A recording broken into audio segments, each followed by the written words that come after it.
আসসালামু আলাইকুম। বাঘের গর্জনে ডাচরা কুপোকাত। হ্যাঁ, আসলে বাংলাদেশের কি প্রপার এশিয়া কাপের প্রস্তুতি হচ্ছে? ডাচরা কি আদৌ বাংলাদেশের কঠিন পরীক্ষায় ফেলতে পারতেছে? আমার কাছে কিন্তু মনে হচ্ছে না। যে দুইটা ম্যাচ দেখলাম একবারে এক পেশে ম্যাচ। প্রথম টি-টোয়েন্টিতে আমরা জিতেছি 8 উইকেটে, দ্বিতীয় টি-টোয়েন্টিতে আমরা জিতলাম 9 উইকেটে। প্রথমটাতে আমাদের 13.3 ওভার লেগেছিল ম্যাচটা জিততে, এইটা আমরা 13.1 ওভারে ম্যাচটা জিতে নিলাম।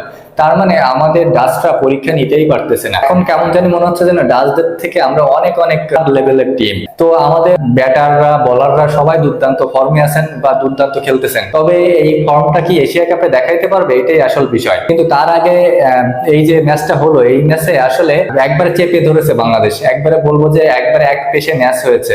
ডাচদের বিপক্ষে আমরা যেভাবে করে দুর্দান্ত ম্যাচগুলো খেলতেছি এবং আমরা যেভাবে করে তাদেরকে আটকে রাখতেছি, সেটা ছিল দুর্দান্ত। আসলে এখন দেখার বিষয় যে বাংলাদেশ যদি টসে আগে জিততো, তাহলে তারা কত রান করতে পারতো বা কত রান তাদের টার্গেট দিতে পারতো। মিনিমাম সর্বনিম্ন আমি ধরলেও 180 তো হইতোই, কিন্তু এটাই কিন্তু দেখার বিষয় যে আগে ব্যাট করে বাংলাদেশ 180+ রান করতে পারে কিনা। তো দুইটা যে ম্যাচ হলো, দুইটাই লিটন কুমার দাস টসে জিতেছে এবং দুইটাই তিনি আগে বল করার সিদ্ধান্ত নিয়েছেন এবং ডাচরা আগে ব্যাট করতে নেমেছে। প্রথম ম্যাচে তো ডাচরা তাও পুরো ওভারটা খেলতে পারছিল এবং আজকের ম্যাচে তো ডাচরা খেলতেই পারেনি। 17 ওভার 3 বলে 103 রানে তো অল আউটই হয়ে গেল তারা। এবং এই অল আউট করাতে সব থেকে বড় যিনি কৃতিত্ব রেখেছেন, তিনি হচ্ছে নাসুম আহমেদ। হ্যাঁ, নাসুম আহমেদ কিন্তু ওই খ্যাপে খ্যাপে টি-20 ম্যাচ খেলতেছে, মানে অনেকদিন পর পর হঠাৎ করে এক ম্যাচ, অনেকদিন পর পর হঠাৎ করে এক ম্যাচ। যেমন শ্রীলঙ্কার বিপক্ষে এক ম্যাচ খেলেছিল, পরে আবার এখন আরেক ম্যাচ খেলার সুযোগ পেল। তো তাতে করে আমি বলবো যে নাসুম আহমেদ ভালো বল করেছে। 4 ওভারে 21 রান দিয়ে তিনি তিনটা গুরুত্বপূর্ণ উইকেট তুলে নিয়েছেন। এছাড়া গত ম্যাচে তাসকিন আহমেদের 4 উইকেট ছিল, এই ম্যাচে তাসকিন আহমেদ 2 উইকেট পেয়েছে, মুস্তাফিজ 2 উইকেট পেয়েছে। মানে কেউ উইকেট ছাড়া থাকেনি। আমাদের তানজিদ হাসান সাকিব, তিনি 1 উইকেট নিয়েছেন এবং আমাদের শেখ মেহেদী, তিনিও 1 উইকেট নিয়েছেন। সবাই দুর্দান্ত বল করেছেন, সবার ইকোনমি 6-এর নিচে। একমাত্র শেখ মেহেদী 3.3 ওভারে 24 রান দিয়ে 1 উইকেট নিয়েছে, তার ইকোনমি 6-এর উপরে। তাছাড়া সবার 6-এর নিচে। টি-20তে এটা কিন্তু খুবই আদর্শ একটা বোলিং লাইন আপ এবং ওদের টিমে তেমন কেউই রান করতে পারেনি। তাদের 8 নম্বর ব্যাটসম্যান আরিয়ান দত্ত, তিনি ম্যাচে সর্বোচ্চ রান করেছেন 24 বলে 30 রান। এবং তাদের ডাউনে নামা বিক্রমজিৎ সিং, তিনি করেছিলেন 17 বলে 24 রান। এই হচ্ছে তাদের মূলত, মানে বলতে গেলে বলার মতো এই দুইজনই রান করতে পেরেছে। এই ছাড়া আর কেউই তেমন রান করতে পারেনি। 3, 5, 7, 10, 8, 12 এমনই করেছে।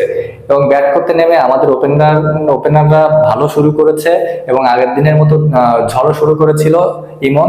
তিনি অবশ্যই এই ম্যাচেও বেশি সময় টিকে থাকতে পারেননি।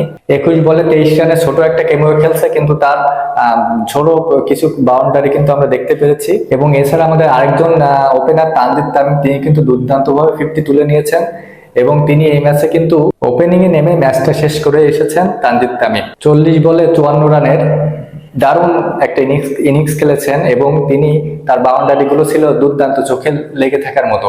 এবং আমাদের ক্যাপ্টেন লিটন কুমার দাস গত ম্যাচে 50 করেছিলেন দুর্দান্ত ভাবে। এই ম্যাচে তিনি 18 বলে 18 রান করে অপরাজিত আছেন। তাতে করে বোঝা যাচ্ছে যে লিটনও রানের ভিতরে আছেন।